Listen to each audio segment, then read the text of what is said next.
एक रात थी जब आकाश का रंग गहरा नीला था और उसमें अनगिनत रंग बिरंगी पतंगें तैर रही थीं। वे पतंगें ऐसे उड़ रही थीं मानो किसी अदृश्य संगीत पर थिरक रही हों। उन पतंगों के बीच एक पतंग अचानक डगमगाई, आसमान में चक्कर काटी और फिर नीचे गिरते गिरते ज्ञानचंद के पांवों में उलझ गई। फड़फड़ाहट की आवाज से उसकी नींद खुल गई। वह घबरा गया, जैसे किसी अनजाने भय ने उसे जगा दिया हो। उसकी पत्नी ने नींद में ही पूछा, क्या हुआ?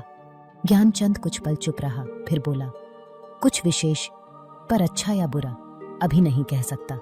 यह उत्तर केवल उसकी पत्नी के लिए नहीं था, बल्कि स्वयं उसके मन की गहराइयों में उठते संशय और जिज्ञासा के लिए भी था। सुबह हुई तो एक और संकेत मिला। उसकी आंख फड़क रही थी। पत्नी ने टोका, मत जाना, अशुभ होगा। लेकिन आज ज्ञानचंद के भीतर एक विचित्र साहस था। उसने वर्षों से बंद संदूक खोला। उसमें पुराने दिनों की यादें थीं, मोहन की लकड़ी की बनी चिड़िया, बचपन की कल्पनाओं में रची गई एक गुड़िया और एक तस्वीर जिसमें वह और उसकी पत्नी मुस्कुराते हुए खड़े थे। उसने तस्वीर को माथे से लगाया, जैसे बीते पलों की गर्मी अभी भी उसके हृदय में थी। वह चल पड़ा, एक अनदेखी राह पर, अपने अतीत और भविष्य के बीच की पुलिया पर। ज्ञानचंद संभाजी नगर की ओर बढ़ा, लेकिन सीधी राह न पकड़ी। उसने रास्ते में आने वाले हर गांव में विश्राम किया। गांव-गांव के बच्चे उसके आसपास इकट्ठा हो जाते और वह उन्हें कहानियां सुनाता, कभी अपने बचपन की, कभी अनसुनी लोक कथाओं की, तो कभी पेड़ों, पंछियों और सपनों की। मंदिर में जाकर दीप जलाता, भजन गाता और हर किसी के लिए शांति की कामना करता। एक गांव में बच्चों ने उसे एक लकड़ी का झूला भेंट किया। ये मोहन के लिए है, बच्चों ने कहा। ज्ञानचंद की आंखें भर आईं। उसके मन में मोहन की हंसी गूंज उठी, वही हंसी जो हर कष्ट को पल भर में भुला देती थी। इसी यात्रा में एक दिन महाकाल नामक एक अद्भुत व्यक्ति प्रकट हुआ। वह सामान्य सा दिखता था, सादा वस्त्र, चेहरे पर गहरी झुर्रियां, लेकिन उसकी आंखों में एक ऐसी गहराई थी जिसमें पूरा ब्रह्मांड उतरता नजर आता था। उसके साथ एक काली बिल्ली थी जिसे वह स्नेह से नीला पुकारता। महाकाल ने कहा, हर मृत्यु पूर्व संकेत देती है, पर समझ वही पाता है जो शांत रहता है। गांव के बच्चे महाकाल से आकर्षित हो गए। एक बच्चा डरते डरते पूछ बैठा, आप जादूगर हो? महाकाल मुस्कुरा दिए और मिट्टी से, अपनी हथेली के इशारे मात्र से एक नन्हा फूल उगा दिया। बच्चों की आंखें विस्मय से चमक उठीं। उनके लिए यह किसी परी कथा जैसा था। पर गांवों में सब अच्छा नहीं था। आए दिन दुर्घटनाएं हो रही थीं।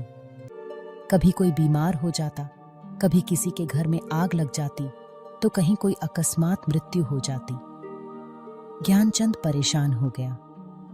एक रात वह चुपचाप महाकाल का पीछा करने लगा। उसने देखा, महाकाल एक पुराने मंदिर के पास जाता है, शंख बजाता है और फिर कुछ रहस्यमयी मंत्र पढ़ता है। आखिरकार ज्ञानचंद ने पूछ ही लिया, क्या तुम मौत को बुलाते हो? महाकाल ने शांति से उत्तर दिया, नहीं, मैं मृत्यु की प्रतीक्षा करता हूं, ताकि वह भ्रमित न हो। यह संवाद बच्चों के लिए रहस्य और रोमांच का विषय बन गया। महाकाल अब उनके लिए कोई साधारण बाबा नहीं, बल्कि एक रहस्यमयी संत था जो जीवन और मृत्यु के बीच की डोर को थामे हुए था। संभाजी नगर पहुंचने से पूर्व अचानक एक बच्ची दौड़ती हुई आई। उसके चेहरे पर घबराहट थी। एक अपाहिज आदमी आपको ढूंढता फिर रहा है। उसके हाथ में पोटली है और वो बस झोला झोला कहता रहता है। ज्ञानचंद का दिल धड़क उठा। उसे आभास हो गया, यह मोहन ही होगा। वह दौड़ पड़ा। गांव के छोर पर धूल और पसीने से लथपथ मुस्कुराता हुआ मोहन बैठा था। उसके हाथ में वही पोटली थी जिसमें कभी ज्ञानचंद के साथ बिताए बचपन की निशानियां थीं। मोहन ने पोटली आगे बढ़ाई। उसमें वही लकड़ी की चिड़िया, पुराने खिलौने और एक गुड़िया थी जिसे कभी उन्होंने रेखा नाम दिया था, अपनी कल्पना की सहेली। जैसे ही मोहन थका हारा गिरा, पोटली के खिलौने जमीन पर बिखर गए। उनके बीच एक चिट्ठी थी। महाकाल ने उसे उठाया। उसमें लिखा था, मित्रता एक ऐसा संगीत है जो बिना बोले भी सुनाई देता है। ज्ञानचंद की आंखों में आंसू थे। उसने महाकाल से पूछा, क्या कुछ बदला जा सकता है? महाकाल की आंखें दूर कहीं देख रही थीं। उसने कहा, कभी नहीं, पर उसे सुंदर बनाया जा सकता है। आगे की राह में ज्ञानचंद ने राजा विक्रम से सलाह ली। राजा ने स्नेहपूर्वक कहा, तुम हमारे साथ महल में रहो, यहीं सुरक्षित रहोगे। ज्ञानचंद ने महल में बच्चों को पढ़ाना शुरू किया। वह रोज नए नए खेल सिखाता, कहानियां सुनाता और बच्चों के मन में प्रश्नों की जिज्ञासा जगाता।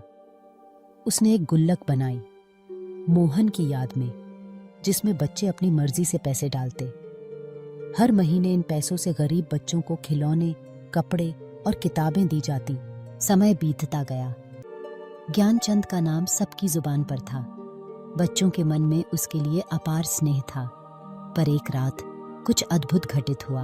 उस रात ज्ञानचंद ने एक मंत्र लिखा था, मृत्यु को स्वीकार करना ही जीवन की सबसे बड़ी विद्या है। वह सो गया। सपने में उसने देखा, एक सफेद घोड़ा उसकी प्रतीक्षा कर रहा है। वह चुपचाप घोड़े पर बैठ गया। घोड़ा हवा से बातें करता हुआ उसे पड़ोसी राज्य की ओर ले गया और सीधे राजमहल में पहुंचा दिया। राजमहल के बगीचे में एक छोटी राजकुमारी कंचन डरकर छिप रही थी। अचानक वह बोली, पिताजी, ये तो हमारे बगीचे में रोज कहानियां सुनाने वाला बाबा है। ये राजा शल्य क्रोधित हुए। इसे फांसी दी जाए।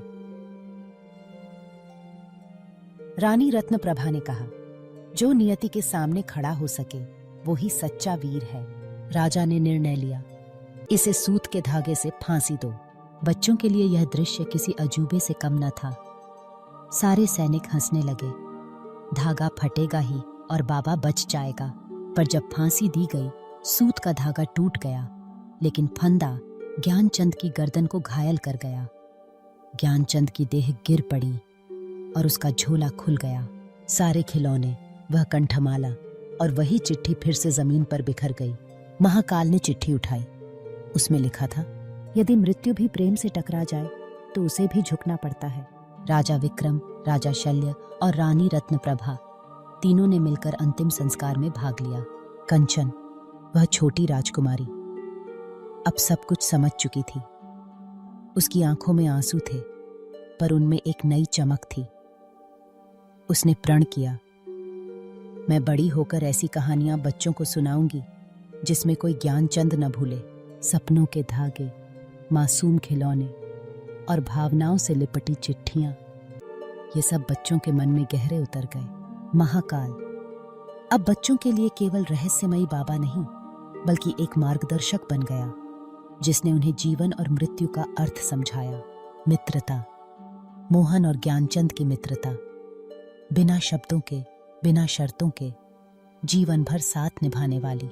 न्याय और क्रोध, राजा विक्रम और राजा शल्य के व्यवहारों से बच्चों को समझ आया कि सच्चा न्याय वही है जिसमें क्रोध की जगह करुणा हो।